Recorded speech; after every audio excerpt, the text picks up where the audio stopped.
Ikdienu mums jāpieņem daudz un dažādi lēmumi. Nākotne šķiet ļoti nedroša un pat biedējoša. Lai rastu kādas vadlīnijas savai dzīvei un tās plāniem, daudz cilvēku šodien uzklausa astrologu pareģojumus. Avīzes, internets, arī televīzija ir pilna ar prognozēm šai dienai, nedēļai, mēnesim vai pat gadam. Astroloģija ir kļuvusi tik populāra, ka tiek lēsts, ka Amerikas Savienotajās valstīs ir 4 astrologi uz 1 astronomu.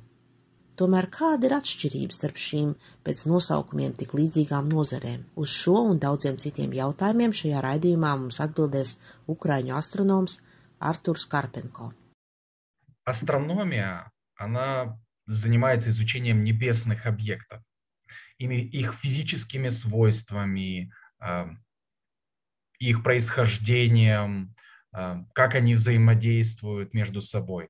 Астрология – это же псевдонаука, которая говорит о том, что эти небесные объекты каким-то образом воздействуют на жизнь обычного человека. В какое-то дальнее время астрономия и астрология, они действительно очень сильно переплетались, и тому виной желание людей и астрономов тех времен заработать какие-то деньги. На астрономии ты денег особых не заработаешь. И тогда они обращались к богатым людям с возможностью составления каких-то астрологических календарей и так далее. И это единственное, что в тот период для астрономов приносило деньги. Поэтому они все над этим подсмеивались, подтрунивали, но тем не менее продолжали этим заниматься. И для них это было исключительно такая шарлатанская деятельность для того, чтобы хоть как-то держаться на плаву. Хотя сами в своих письмах и в своих произведениях, трактатах, они всегда писали о том, что все-таки изучение небесных объектов – это наука серьезная. И действительно разделение астрономии и астрологии произошло где-то приблизительно в середине 17 века. И когда астрономия отделилась окончательно от астрологии, только тогда произошел значительный буст и сильное развитие астрономии вперед. Kembridžas vārnīca abas nozares definē šādi: astroloģija – Saules, Mēnesis, planētu un zvaigžņu kustību un novietojumu izpēte, ticot, ka tās ietekmē cilvēku raksturu un dzīvi. Astronomija – zinātniska izpēte par visumu un objektiem, kas dabiski eksistē kosmosā, piemēram, Mēnesis, Saule, planētas un zvaigznes. Vai redzat atšķirību? Viena tiek saukta par izpēti, kamēr otra par zinātnisku izpēti. Tātad astronomija tiek balstīta uz zinātni un atklātajiem fizikas likumiem dabā, kamēr astroloģija ir debesu ķermeņu stāvokļu izpēte, kas tiek veikta balstoties uz jau iepriekš pieņemtu ticību, ka tā ir spēks ietekmēt mūsu raksturu un dzīvi. Astronoms Karpenko nosauc astroloģiju par pseidozinātni. Kāda ir atšķirība starp īstu zinātni un pseidozinātni? Uz šo jautājumu palūksim atbildēt fizikas doktoru Mārtiņu Vanagu. Galvenā zinātnes pazīme ir tāda, ka tā tiek balstīta uz novērojumu. Jebkura teorētiska hipotēze vai kāds modelis ir jāapstiprina ar eksperimentālu novērojumu. Ja tas netiek darīts, tad tam ir vairāk iemeslu, piemēram, pa vāju eksperimentālais uzstādījums, pa vāju eksperimentālā iekārta, zināšana trūkums un, protams, arī aplama hipotēze, kas jau drīzāk būs pieskaitām pie pseidozinātnes. Runājot par pseidozinātni, viens no viņas pamata īpašībām ir tieši tas, ka visas pieņemamās hipotēzes nav balstītas uz novērojumu. Viena no pseidozinātnes pazīmēm ir uzbrukums labi zināmiem fizikas vienādojumiem, tādiem kā enerģijas nezūdamības likums, gravitācijas likums, elektromagnetisma likumi. Mēģināsim paanalizēt, vai astroloģijai tiešām nav nekāda sakara ar zinātnu un fizikas likumiem, uz kā balstās mūsu pasauli. Astrologi apgalvo, ka cilvēka raksturu un dzīves notikumus ietekmē planētu un zvaigžņu stāvoklis debesīs. Vai no fizikas skatu punktu mūs var ietekmēt debesu ķermeņa attiecību spēks no kosmosa? Te būtu jānoskaidro, par kādiem spēkiem šeit ir runa. Fizika ir noskaidrojusi, ka dabā eksistē 4 miedarbības. Tātad vāja miedarbība, kas ir gravitācijas spēks, elektromagnētiskā miedarbība, kas ir tad lādiņa miedarbība, elektrisko lādiņu miedarbība.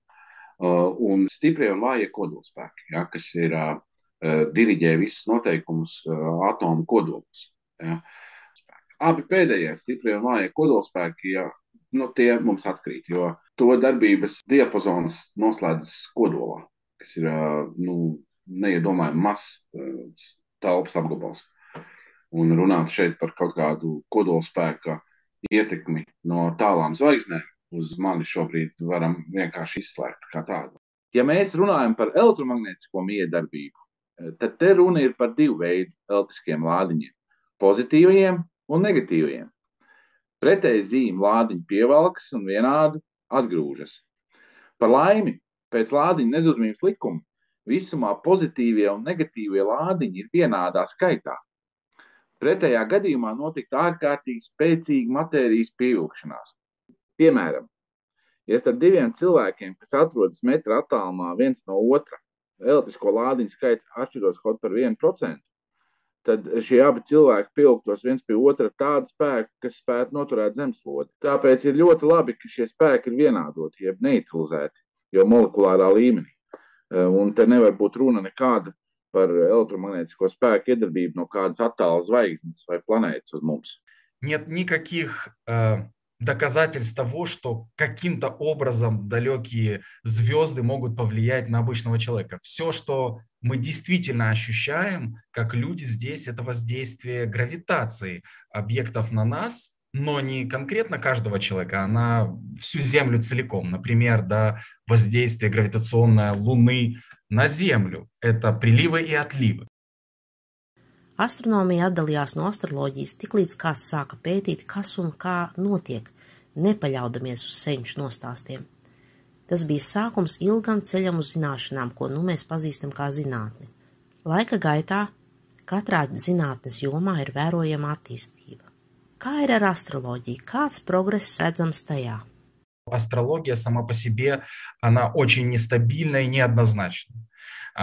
У них очень часто делаются акценты на то, что они опираются на какие-то карты звездного неба старые, в то время, когда звезды уже давным-давно поменяли положение, на движение планет, что это каким-то образом связано на людей. Более того, нет никаких экспериментальных подтверждений того, что это как-либо влияет на человека. Netālo zvaigžņu attālumu pirmo reizi tika izmērīta 19. gadsimtā. Izpratne par galaktikām radās pagājušā gadsimta 20. gados. Īsta eksplozija astronomiskajās zināšanās notika 20. gadsimta otrajā pusē. Ik katrā nozarē vērojams progress. Jaunie rentgena un infrasarkanie teleskopi ir atvēruši jaunus logus universa pētniecībā. Tajā pašā laikā astrologi vēl joprojām sastāda horoskopus un cenšas pareģot nākotni, izmantojot 2000 gadus vecas metodas. Astrologi apgalvo, ka Saule no 24. oktobra līdz 23. novembrim atrodas Skorpiona zvaigznājā un turpina savu ceļu cauri visiem pārējiem zvaigznājiem. Tomēr īstenībā tas tā vairs nav. Jau 2. gadsimtā pirms mūsu ēras Hiparhs atklāja nelielu zvaigžņu koordinātu nobīdi debesīs. Astronomi to sauc par precesiju. Šis termins apzīmē Zemes rotācijas asas virziena periodisku maiņu, ko pārsvarā izraisa Mēneses gravitācija. Zinātnieki ir aprēķinājuši, ka Zemes pilnam aplim būtu nepieciešami 25 700 gadi. Šai asas nobīdē ir dažādi efekti. Lai gan pašlaik mēs ziemeļus nosakām pēc polāra zvaigznes, pēc 2000 gadiem tā vairs nenorādīs ziemeļu virzienu. Senie eģiptieši, piemēram, lai noteiktu ziemeļus, izmantoja Tubāna zvaigzni no Pūķa zvaigznājuma. Zemes asu rotācijas maiņas dēļ arī zodiaka zīmi koordinātas tiek pārbīdītas. Varētu domāt, ka astrologiem tas sagādā diezgan lielas neērtības, jo Saule laikā, kad tai jāatrodas svaru zīmē, īstenībā atrodas jaunavas zīmē. Pie tam šīs koordinātas tikai pasliktināsies, jo ik pēc 2200 gadiem tās pārbīdīsies pa zīmē. Un kas ir zvaigznāji? Vai tās tiešām ir zvaigžņu kopas, tas ir zvaigznes, kas atrodas netālu viena no otras, tādējādi veidojot savā starpā kādu īpašu miedarbību? Нет, конечно, нет. На самом деле эти звезды никак не связаны никоим образом с друг другом. В основном они находятся на совершенно разных расстояниях. И то, что нам кажется, что они видны на одном расстоянии, что да, они как-то собраны в какое-то созвездие, это всего лишь удачные маркеры для того, чтобы как-то запомнить рисунок, тот, что мы видим на звездном небе. Поэтому люди брали абсолютно, вот, как им казалось, какие-то взаимосвязанные звезды, они выделяли и называли их созвездиями. Но на самом деле эти звезды находятся на гигантских расстояниях, они разных размеров, движутся с разной скоростью в разных местах. И единственное, когда мы видим какие-то звезды, которые находятся вместе, то для нашего глаза они практически неразличимы. Мы их видим просто, мы можем две звезды увидеть как одну звезду. Например, в созвездии Лира главная звезда называется Вега. На самом деле это не одна звезда, а несколько звезд, вращающихся друг с другом. Но наш глаз не в состоянии разделить расстояние между звездами, потому что до этих звезд очень большое расстояние. Поэтому все, что мы видим в наших созвездиях, на самом деле это не взаимосвязанные звезды. Они могут находиться совершенно на разных уголках. Ir teiciens dzimis zem laimīgas zvaigznes. Vai no zinātniskā viedokļa mūs var kaut kā ietekmēt zvaigžņu starojums? Ja mēs hipotētiski runājam par zvaigžņu elektromagnētisko starojumu, kas ir gaisma, kas nonāk līdz mums, tad to ir bloķējot dzemdību nama sienas. Lai gan nepastāv nekāds zinātnisks pamatojums, ka šis starojums jebkādi varētu ietekmēt jaundzimušā personību vai likteni. Дело в том, что свет от звезды к нам идет с конечной скоростью. И эта скорость – это 300 тысяч километров в секунду. Казалось бы, это гигантская скорость. Например, свет идет от Солнца до Земли в течение 8 минут. То есть, если какое-то изменение происходит на Солнце, на самом деле мы всегда все эти изменения видим с задержкой 8 минут. И это самая ближайшая к нам звезда. Следующая по расстоянию звезда, мы увидим какие-то изменения только спустя около 5 лет. Эти изменения можем увидеть на нашей Земле. Что случилось, имеется в виду изменения на самой звезде. Не говоря уже совершенно о других звездах. Есть звезды на таких гигантских расстояниях, что если на звезде происходит какое-то изменение, мы можем увидеть на нашей Земле эти изменения только спустя тысячи, а то и сотни тысяч лет. То есть по факту к этому моменту звезды может уже не существовать, но тем не менее существующий свет звезды, когда она существовала, он только дойдет до нас, когда по факту этот объект уже может не существовать. И как можно увидеть, что действительно на примере с Солнцем, вот с этой 8-минутной задержкой, это еще раз, это самая ближайшая к нам звезда. Если мы будем брать по расстоянию звезд, следующая за ними идет Альфа Центавра, у нее расстояние приблизительно 6 световых лет, вот, и так далее. То есть мы видим, что свет добирается даже от ближайших звезд к нам только несколько лет, несколько сотен лет и так далее. Если брать звезды яркие, они могут находиться совсем на других концах нашей галактики, и расстояния будут такими приличными, например, как 10 тысяч световых лет. Это очень долго. К тому времени объект совершенно будет изменен, а то и вовсе не будет существовать. Tiešām, šie fakti rada pamatotu jautājumu. Kā gan mūs var ietekmēt jau sen neeksistējoša zvaigzne? Bet kā ir ar zvaigžņu un planētu gravitācijas spēku, kad tās pietuvojas Zemei? Gravitācija ir galvenais spēks, kas būvē Saules sistēmu, galaktikas, uztur miedarbības starp galaktikām un tā tālāk. Ja mēs hipotētiski pieņemam, ka gravitācijas spēks manā dzimšanas dienā spēj kaut kā ietekmēt manu dzīvi, tad veicot pavisam vienkārši aprēķinus pēc gravitācijas likuma, 80-kilogramīgam ārstam, kas piedalās šajās dzemdībās, būtu ar savu ķermeņa gravitāciju teju 6 reizes lielāka ietekme uz jaundzimušo, nekā to iespēja Marss, pat tad, kad tas ir maksimāli pietuvojies Zemei. Tomēr viennozīmīgi vislielākais gravitācijas spēks ir starp cilvēku un zemeslodi, uz kur viņš atrodas. Un tālu esošs zvaigžņu gravitācijas spēks ir ārkārtīgi niecīgs un mūsu personīgi neietekmē. Runājot par noslēpumaino spēku, kas it kā ietekmē mūsu dzīvi, abi zinātnieki ir vienisprātis. не обнаружено никаких взаимодействий, каких-то потайных сил физики, которые каким-то образом воздействуют на человека. Astroloģijā ir pieņēmums, ka viņu galvenie spēki nav atkarīgi no attāluma. Bet fizika šādus spēkus nepazīst. Fizikā, piemēram, tas pats gravitācijas spēks ir tieši proporcionāls masām, ja, un apgriezt proporcionāls attāluma kvadrātam starp šīm masām. Ja, un, jo lielāks attālums, jo mazāks ir šis miedarbības spēks. Bet ja pieņemam, ka mistiskais spēks līdz ar attālumu nesamazinās, vai mums būtu jāpievērš uzmanību nesen atklātajām planētām ārpus Saules sistēmas, no kurām vairāk nekā 100 atklātas pēdējos 11 gados? Un vai mūs ietekmē arī asteroīdi, neatkarīgi no to lieluma?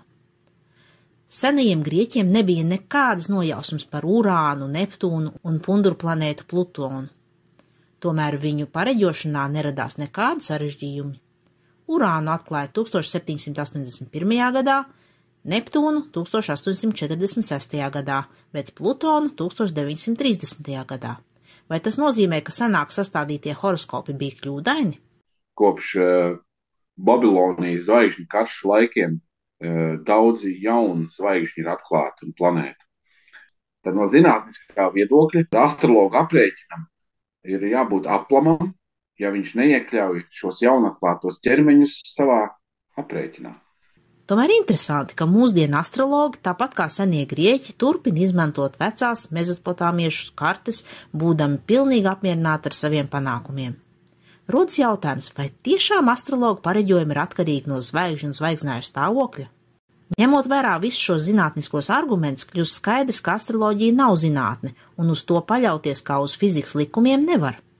Bet vai ir kas slikts, ja cilvēks savā dzīvē vadās pēc astrologu ieteikumiem? Paskatoties dziļāk, tomēr šāda ticība astroloģiskiem pareģojumiem nemaz nav tik veselīga. Pirmām kārtām tiek noniecināti speciālistu viedoklis, ja, kas bieži vien varbūt ir neinteresantāks, bet daudz dziļāks un daudz spēcīgāks kā vienkārši vājš pareģojums, ja, par to, kā tur nākamajā dienā jutīsies, ja, kas ir aplams pie tam vēl. Un otrām kārtām bieži vien tiek zaudēts veselais saprāts no malas paskatoties uz cilvēku, kurš tic šādiem pareģojumiem. Ja? Piemēram, no pagātnes ir zināms Francijas izlases futbola treneris, ja? Kurš ticēja pareģojumiem, ja? Un, piemēram, laida laukumā spēlētājs, kurus viņam bija astrologs ieteicis, nevis viņš pats, ja? Būdams speciālists futbolā. Ja? Protams, iznākums bija katastrofāls, ja? Un no Francijas izlases tajā gadā aizbrauca galvenie spīķis spēlētāji, kur varēja Francijas izlasi aizvest līdz kausam. Опасность астрологии заключается в том, что мы начинаем доверять лжи и позволять лжи как-то влиять на наши решения в нашей жизни. То есть мы откидываем критическое мышление, мы откидываем все те достижения, которые есть в человечестве, и абсолютно полагаемся на ложь и доверяемся ей в нашей жизни.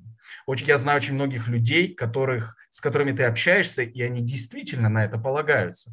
То есть они, например, считают, что вот в течение этого года астрология им подарит что-то особенное. Они, просчитали, что в этом году у них будет особое событие в этой жизни. И для того, чтобы этого достичь, им нужно, допустим, избавиться от чего-то старого. И человек, например, бросает свою семью и уходит, потому что он считает, что именно это решение значит избавиться от чего-то старого.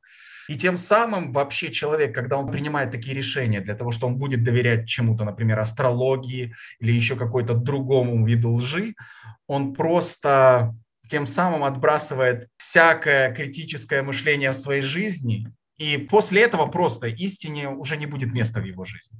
То есть для человека эта грань, она настолько становится несущественной, что он просто полагается всегда исключительно на веру, ничего больше. И zачастую это приводит к большим разочарованиям и катастрофам в личной жизни. Intervijas beigās pajautāja abiem zinātniekiem, kāds ir viņu novēlējums šī raidījuma skatītājiem. в первую очередь полагаться на свой разум и пропускать любую информацию через себя. В современном мире, к сожалению, человек не может полагаться исключительно на все, что он слышит, потому что подается большой поток взаимопротиворечащей информации, и человеку необходимо то самое критическое мышление для того, чтобы отличить, где же находится правда и где находится ложь. В частности, астрологии. То есть я призываю каждого человека для того, чтобы он действительно попытался увидеть каждый сам для себя, является это ложью или нет. Даже в этом случае, в какой-то беседе, чтобы он не полагался на мнение автора, а для того, чтобы попытался пройти через эту информацию, сделать вот эти шаги к познанию, для того, чтобы увидеть самостоятельно, что это является ложью. Потому что только в этом случае человек действительно может во что-то поверить. Мне понравилось, когда мы учились в университете, и любая теорема, любой закон, с которым ты сталкивался, то всегда тебя преподаватели призывали к тому, что ты не должен полагаться, несмотря на весь предыдущий опыт поколений, ты должен самостоятельно увидеть, что это является правдой. Ты должен определить, это является правдой или ложью. Вот что я призываю сделать каждого телезрителя. Ko es varētu ieteikt skatītājiem, ir nemānīt sevi. Zinātniekiem dažreiz ļoti grūti paskatīties uz šiem novērojumiem, kur atklāja patiesību, kas patiesībā ir pret varbūt pieņemtās hipotēzes, bet ir jābalsta tas viss uz novērojumu un nedrīkst piekoriģēt šo novērojumu, lai piemēram, apstiprinātu nepatiesu hipotēzi. Daudzus gadus arī es ticēju astrologu sastādītiem horoskopiem, bet, kad uzzināju šos faktus, izlēmu dzīvot veselīgāku dzīvi patiesībā. To pašu novēlu arī jums. Šī video cikla 2. sērijā varēsiet noskatīties intervijas ar kvalificētu psiholoģu un psihiatru. Uzzināsiet atbildes uz jautājumiem, kas padara astroloģiju tik pievilcīgu, un kā ticība horoskopiem ietekmē mūsu mentālo veselību, kā arī citus interesantus faktus.